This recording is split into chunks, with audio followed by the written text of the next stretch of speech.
Thanks for the very nice introduction, Gautam. Thanks for everyone for coming. So since this was a slightly different audience and I'm used to giving this kind of talk to, I thought I'd really start at the beginning. And that said, I hope there's still some, a bit of a status update on this line of work and some suggestions for future research that will be of interest to the people who already know this stuff. And so the work that I will be talking about is really, from this long line of work with contributions from many people. And the ones listed here are just the ones who were nice enough to tolerate co-authoring with me and include Noga Alone, Marco Gabardi, Roy Livni, Marianth Maliaris, Shai Moran, Kobi Nassim, Sachet Sivakumar, Ori Stemmer, and Salo Vadan. Okay, so just at a very high level, these are sort of the broad, meta questions that this work tries to address. So in classical statistical learning, there are often cases where things like combinatorial parameters associated to function classes of interest give us a very tight, very precise understanding of when those classes of functions are learnable in some model and what kinds of learning rates are achievable for those function classes. Particular one success story is the theory of VC dimension, which tightly characterizes the uniform convergence of empirical processes. And in particular, what we can do in binary classification in the PAC model of learning. So a question is, can we build an analogous understanding for private statistical learning in these fundamental models? And a related question is, given a lot of the really interesting connections that we've been building over the past 10, 15 years between differential privacy and other important algorithmic stability notions and theories of generalization in learning theory, can we leverage some of these connections in order to shed additional light on this characterization of private learnability problem? Okay, so those are the two broad, meta questions that are almost too broad to be useful in solving particular problems, but I want you to sort of keep these in mind as I talk about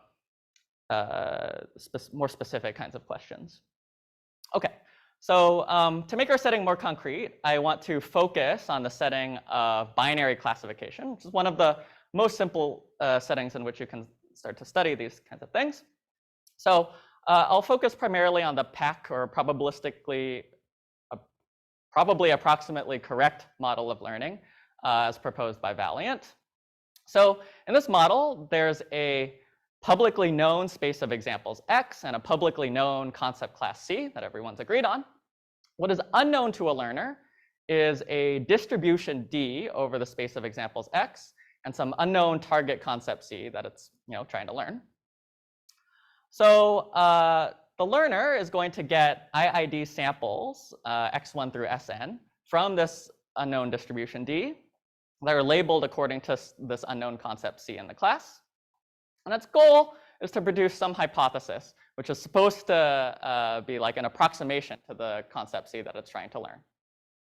Okay, and we say that L is a PAC learner if, regardless of whatever this unknown distribution D is and whatever this unknown target concept C is, it's going to be very likely to do a good job of producing a hypothesis H that approximates the target concept C with respect to that distribution.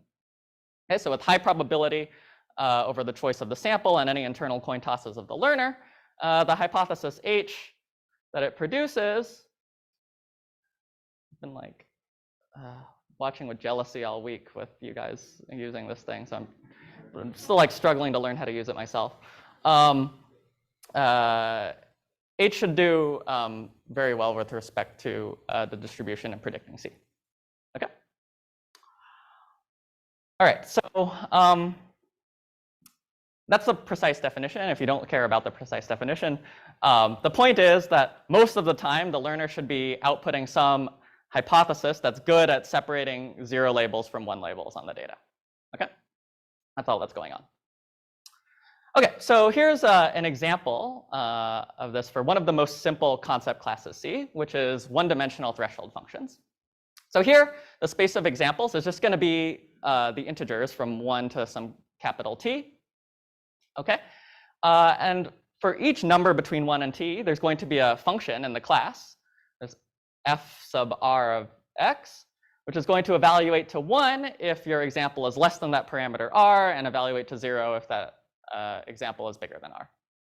Okay, so as an example of a instance of this learning problem, say you might have this like funky distribution here over the numbers from 1 to t, and some parameter little r giving you the concept of interest. We're going to have, positive examples, which is everybody who's less than r, and negative examples, which is everybody who's bigger than r.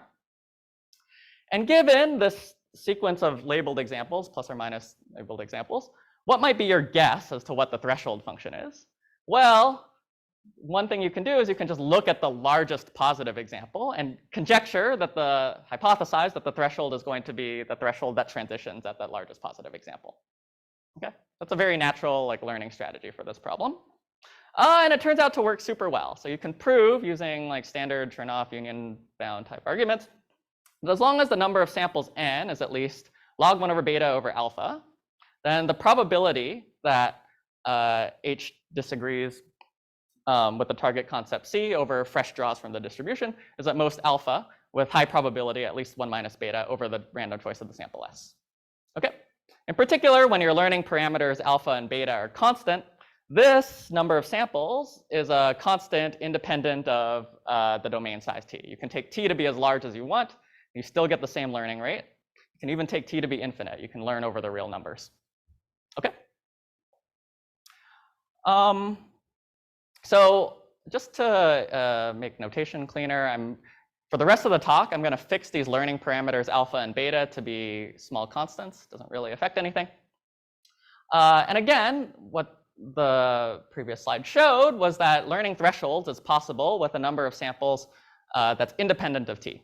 Okay. And as I alluded to before, in general, we have a very tight grasp on the sample complexity of pack learning arbitrary concepts in terms of this parameter, this combinatorial parameter associated to the class C called the VC dimension. Okay. So this parameter, the VC dimension, is always at most the log of the size of the concept class C for finite classes. But in some cases, it can be much smaller. So for example, the VC dimension of the class of threshold functions over any domain of size t is 1, independent of t. Okay. So this is another sort of general explanation for why thresholds are learnable even when you take the domain size to be arbitrarily large. Okay, so one fairly concrete technical question is, what parameter might play the role of VC dimension when we turn to the world of differentially private classification? And that's going to be something that we're going to try to discuss. So the private classification model is first articulated in the seminal work of Kasi Viswanathan, Lee, Rasatnikova, Nassim, and Smith. Is basically just the pack model of Valiant augmented with the constraint that the learner is differentially private. Okay, so there's nothing shocking here. I'm just using the standard definition of epsilon delta differential privacy. The thing to note is that even though the utility guarantee of the learner is the same as in the pack situation, where you assume that your sample is IID draws from some unknown distribution, and your learner only has to succeed with respect to draws that actually come from a distribution labeled by some concept in the class, we demand differential privacy always. So even if your data sets are worst case, neighboring data sets that are not constructed IID from some distribution, we demand that the differential privacy inequality holds. All right.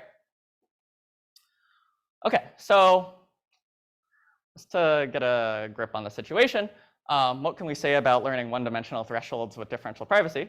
Well, if we go back to the strategy that we saw before of just outputting the threshold at the largest positive example, that's a bad idea for privacy because this hypothesis just inherently leaks the identity of one of the samples. It's a big no-no for differential privacy. Okay, so this constant sample complexity algorithm is not good for private learning. What can we say about private learning of thresholds? Okay, so again, to fix some constants and simplify notation, I'm going to fix my accuracy parameter, and I'm going to fix my privacy parameters to sort of the least, non-trivial parameters that make things interesting to talk about. I'm going to set epsilon to be a small constant and delta to be, some small inverse polynomial in the data set size. So again, this initial work of cleaners showed an algorithm called the private Occam's razor algorithm. It showed that for any finite concept class C, the sample complexity of private learning, which I'll abbreviate by SCPL, is at most the log of the size of the concept class.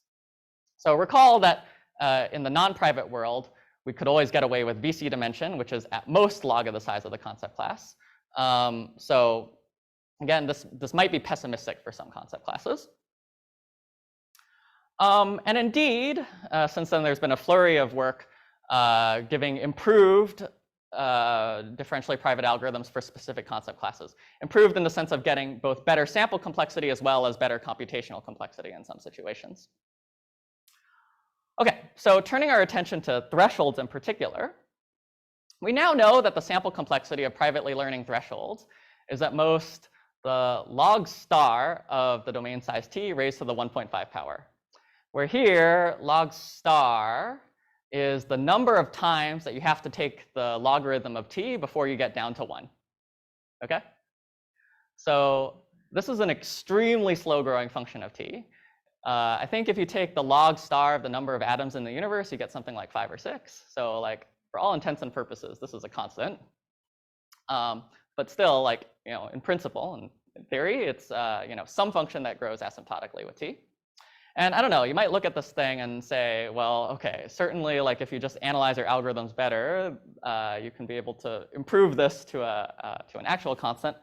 But it turns out that this dependence is inherent. So again, as Hassan alluded to at the end of his talk, there's a lower bound that shows that something like log star t samples are necessary to privately learn thresholds. And in particular, learning thresholds is going to be impossible over infinite domains, like the natural numbers or the real numbers, okay, which is a qualitative contrast to the situation with non-private learning. Okay, so you can ask in general, like, what is the sample complexity of privately packed learning a concept class C? And is there some, combinatorial parameter that characterizes this? And I still don't know the answer to this question. But we can set our sights a bit lower and at least try to characterize when infinite classes C, like classes over the real numbers or the natural numbers or such, are privately learnable at all. Like try to get some grasp on the boundary between what's feasible and infeasible with differentially private packed learning. Okay, so I'll tell you about some attempts to try to do this. I'll start with the situation for pure differential privacy, or epsilon zero differential privacy, in which the picture turns out to be extremely clean.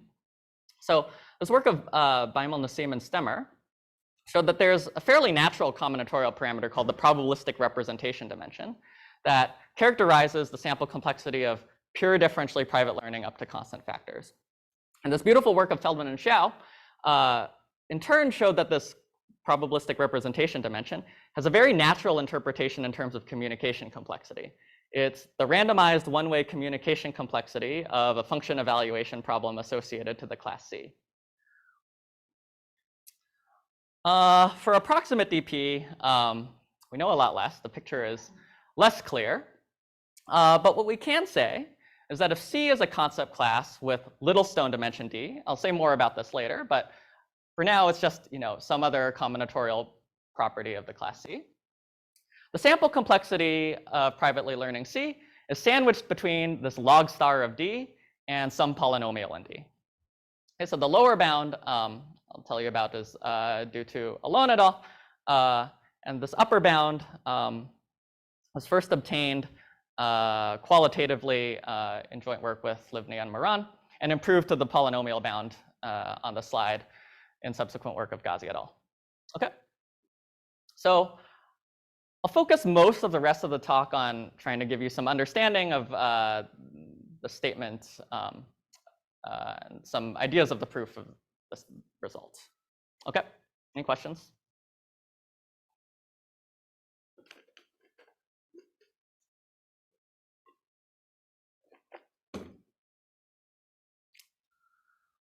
Okay. So before going on to that, I just wanted to, again, give sort of a status update on some of the work that's come out since this characterization of private classification, and generalizations to other types of learning settings. So this result gives us a qualitative characterization of learnability and binary classification in terms of the Littlestone dimension. It turns out that the same characterization extends to the problem of synthetic data generation or differentially private query release. It extends to multi-class classification, where instead of just having 0, 1 labels for all of your examples, you have, say, k-bit labels.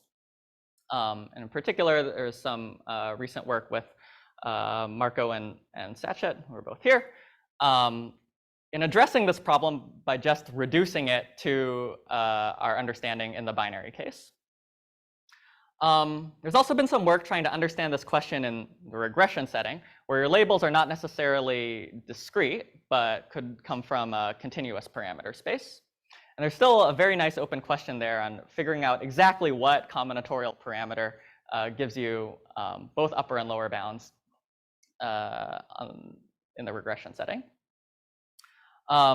There's an extension of these results to the differentially private online learning setting, where instead of having all of your examples come to you as IID samples in a batch, they arrive online one at a time. And that turns out to be, learnability in this model turns out to be equivalent to finite Littlestone dimension as well. But still, for other more complicated tasks, including distribution learning, density estimation, which Hassan talked about, composite hypothesis testing, partial class learning, and a whole host of other problems, we don't really know anything. And,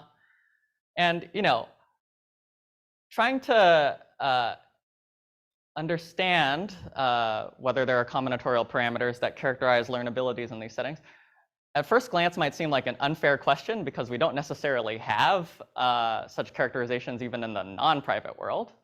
But sort of optimistically, the optimistic spin on this is, the complexity of characterizing the feasibility of learning is not necessarily monotone in like the number of constraints that you place on the problem. So it could very well be the case that it's easier to characterize the learnability of these problems with privacy than without. All right, so I now want to spend some time trying to understand some of these characterizations. And to do so, I have to make a diversion into talking about online learning, which at this point in our lives, we're probably all too familiar with. OK, so online learning in the Littlestone dimension. So this is based on a what at first glance seems like a totally different framework for learning than the PAC model. So I'm going to talk about this online mistake-bounded model due to Littlestone. And in this model, again, we have some publicly known space of examples X, some publicly known concept class C. And what's unknown is, again, a target concept C. One of the main differences between this and the PAC model is that there's no distribution. Everything is worst case, everybody's adversarial, and everybody's deterministic. There's no statistics here involved here at all. So learning in this model is stated with respect to two parties, a deterministic adversary and a deterministic online learner. And learning is going to proceed in rounds. So in the first round, the adversary is going to select some example x1 from the domain X. The learner is responsible for giving a prediction, like what does the learner think the label C of x1 should be? And then the adversary is going to tell it whether it got it right or wrong. It's going to reveal to it the true label C of x1. Okay, and so on and so forth. So in the second round, the adversary is going to present another example, the learner is going to present another prediction, and then the adversary is going to tell it whether it got it right or not. And learning is going to proceed ad infinitum. You're just going to keep going for the end of all time. Okay, so we're going to say that the learner makes a mistake in round I if its prediction was wrong. Okay? And the goal of the online learner is to eventually stop making mistakes. Okay? So after making a finite number of mistakes, it wants to never, ever make a mistake ever again, even in this infinite process of learning. So you say that L learns C with mistake bound D if regardless of the target concept C in the class, and regardless of the adversary's strategy, the learner always makes at most D mistakes. All right? So again, at first glance, this seems to have nothing to do with the pack model or with the differentially private pack model. But nevertheless, this parameter called the Littlestone dimension, which is exactly the smallest D for which there exists a learner for C with mistake-bound D, turns out to give us a grip on the sample complexity of private learning. Okay, so just to illustrate again with an example, my favorite class, one-dimensional threshold functions, there's a very natural strategy for learning this class in the online setting using binary search. Okay, so for example, if in the first round the adversary selects an example over here, well, what's your learner going to do? It doesn't know anything, so sort of the best thing it can do is to guess that the true concept threshold is like somewhere in the middle. Okay, so it might do that, and it's going to make a prediction based on this guess that this example should be labeled positive. Okay, like it doesn't know anything, but that's just a guess. Okay, and then the adversary is going to now reveal the true label, and maybe it got lucky, maybe the true label is positive. Okay, so in the next round, the adversary is going to again select an example. Let's say it's over here. The learner, didn't have any information to update its prediction, so it might again predict that the label for this one is positive. But oh no, the adversary might reveal that the learner made a mistake here, in which case now the learner has some information. Okay, so what it's going to do is it's going to like split the difference between the positive and negative examples that it's seen so far. It now knows that the hypothesis should be somewhere between those two examples, and so on and so forth. So the learner might pick this as an example. If the learner says this is negative, and it turns out to be wrong, then it might update to over here, and so on and so forth. And you can argue that this strategy of splitting the difference, or binary search, has the property that every time the learner makes a mistake, misclassifies, the number of possible threshold functions that are consistent with the example seen so far halves. Okay, you can throw out half of the consistent hypotheses. So as a result, the learner is done after it makes a total of log t mistakes. Okay, so again, taking the Littlestone dimension to be the smallest d for which there's a online mistake-bounded learner with a mistake-bound d, this argument shows that the Littlestone dimension of the class of threshold functions over domain size t is at most log t, and that turns out to be tight. It turns out to be no better online learning algorithm for thresholds. All right. So again, that was just an example trying to understand what this parameter, the Littlestone dimension, is. And I want to give you some ideas behind this connection between the Littlestone dimension and the sample complexity of private learning. Just zoom in on this theorem statement. All right. So I'll start with the lower bound. So the lower bound shows that if you have a class C with Littlestone dimension D, then every approximately differentially private pack learner for that class requires something like log star D number of samples.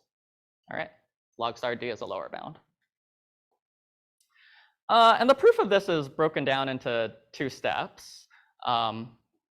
So the first is this elegant combinatorial argument, which shows that if you have any class C whatsoever with Littlestone dimension D, then that class C secretly has hiding inside of it a copy of threshold functions on a domain of size log D.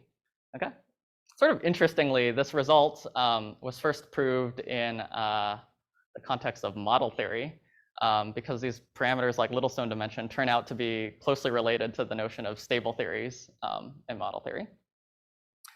So as a result, it's immediate that if you have a class C of Littlestone dimension D, the sample complexity of learning that class is at least the sample complexity of learning that small copy of threshold hiding inside it.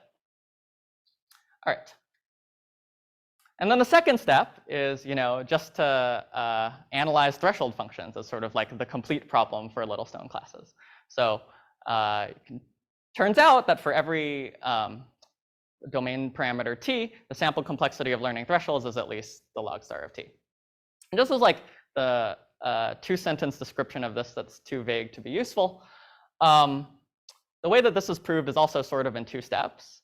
The first step involves this domain reduction step, where you say, if you have some learner A that allegedly privately learns threshold functions, then you can find a small set of domain elements on which that algorithm satisfies a useful regularity condition when restricted to that subset of domain points.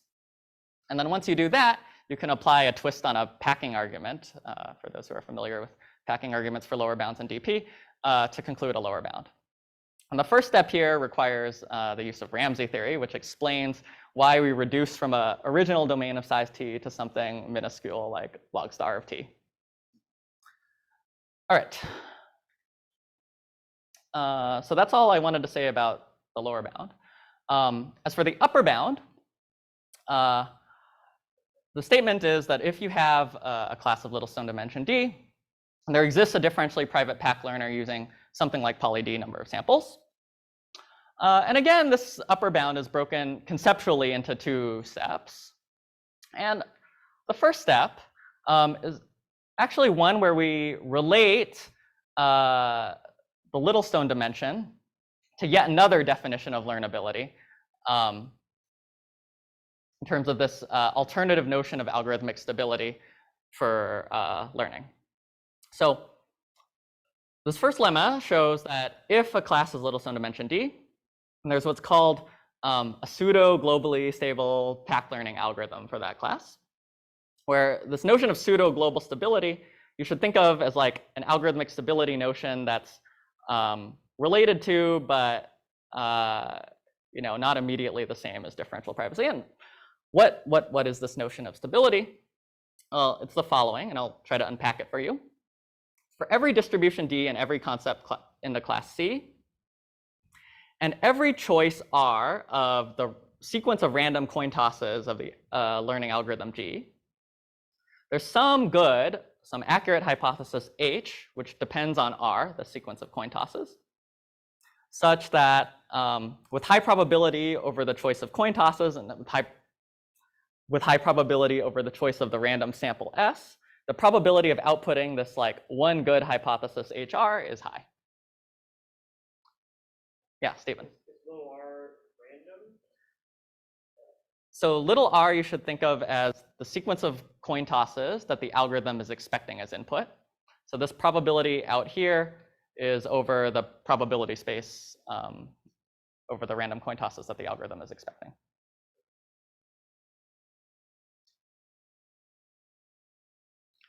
Okay, so what this is saying is that most of the time, over, again, the choice of little r, there's like some hypothesis which depends not on the particular sample that the algorithm was given, but only on the distribution from which the sample was drawn that the algorithm is likely to produce. So the algorithm is sort of like oblivious to the sample that it got. It only cares about the distribution from which that sample was drawn. And in this sense, the algorithm is stable. Okay, it's stable to perturbations in the sense of sampling from the same underlying distribution from its input. Okay, so this term pseudo global stability is kind of weird as a result of historical reasons, but and I'm like sort of like retconning the history here because I think this is for various reasons the right intermediate notion of stability for stating and proving these results. Unfortunately, it's also like sort of a lie in that this particular result is known to hold for finite classes, and you have to do something like slightly different for infinite classes. But the combination of all the results still holds for infinite classes. And sort of interestingly, and another reason why I like this definition is that this independent work of Impagliazzo, Lei, Patassi, and Sorel identified basically this exact notion of stability in the context of trying to understand reproducibility in machine learning. So they identified like pretty much exactly this notion as a good way of understanding what it means for a machine learning algorithm G to be reproducible, in the sense that if you were to release the sequence of random coin tosses R associated to the output of your machine learning algorithm, then some other researcher can come along with a different sample S and reproduce exactly your result H sub R. Okay, so I just find it elegant that this particular intermediate notion turns out to be useful in context beyond just this proof of differentially private learning. Okay, and then the second ingredient is, of course, to convert from pseudo-global stability into differential privacy. So you can show that if C has a globally stable pack learning algorithm using n samples, then it also has a differentially private pack learner using roughly the same number of samples. Okay, how much time do I have? 2 or 3 minutes. Okay, great. So just because I feel like I should tell you something sort of technical, and because this is like the one thing that's easy enough to explain, I'll explain this last step of converting from a globally stable learner into a private learner. Okay, so again, this is sort of the definition of global stability. For most choices R, almost all the time over the choice of a random sample S, you're going to get the same hypothesis that only depends on R and not on the distribution D. So how do you go from a globally stable learner G, or a pseudo-globally stable learner G, into a private pack learner? Well, use the same strategy that Hassan mentioned in his talk of using heavy hitter identification. So what you do here is you choose some sufficiently large parameter k, something like log 1 over delta over epsilon, and you draw k independent subsamples of size n from your distribution D. Then you fix some parameter R corresponding to the random coin tosses of the globally stable learner G, and use it for all of this instances of G that you want to run on the subsamples S1 through Sk. Okay, and you just hope that this R is one of the good choices of R. And if it is one of the good choices of R, then after you've done this, there's going to be some hypothesis H sub R, which sticks out like a sore thumb among the hypotheses H1 through Hk that you produce. And once you do that, you can use an epsilon delta differentially private algorithm for heavy hitter identification to pick out that one H star. That kind of makes sense? Okay. Yeah, so again, turns out in this argument, the differential privacy part of it is easy. All of the hard work comes in the combinatorial arguments that go into proving this first lemma about stability. Okay, so I just wanted to wrap up with a few remaining open directions.